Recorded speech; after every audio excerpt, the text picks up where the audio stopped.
This is the story of Dr. Arthur Guyton.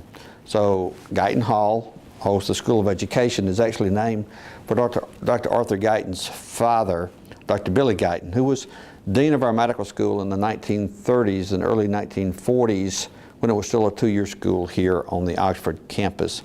Dr. Billy Guyton is a hero in his own right, but that's another story for another day.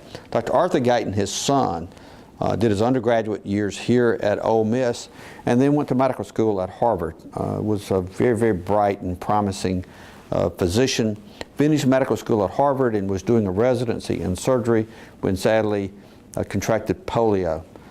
Lost the use of his arms and legs and could not continue his surgery residency because of his physical disabilities. He took a period of recovery and then moved back here to Oxford, and then eventually was offered the opportunity to teach in the medical school and became the chair of the Department of Physiology, one of the basic sciences in medicine. Now, Dr. Guyton didn't have a degree in physiology. He had a medical degree, and it was unusual for somebody without a degree in physiology to be placed in this important leadership role. But there he was as a young man, handicapped in a time when handicapped people typically didn't work in the workplace. He was disabled in a very significant way.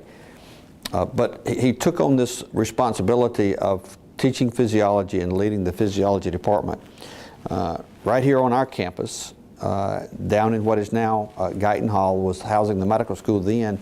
In his early lectures, he kept notes, and then he was using a textbook of physiology that he didn't think really met the needs of the students, and so he took his notes and wrote a textbook. And that textbook, Guyton's Textbook of Physiology, has become not only the best-selling textbook of physiology used by medical students, but we believe that textbook has been used by more medical students around the world than any other medical textbook. Dr. Guyton has put the University of Mississippi on the map through his writing of that textbook of physiology. Now, many years later, that Guyton's Textbook of Physiology is still being written by a University of Mississippi faculty member, Dr. John Hall, who chairs that department now on our Medical Center campus, is the author of that textbook and inherited that role from Dr. Guyton.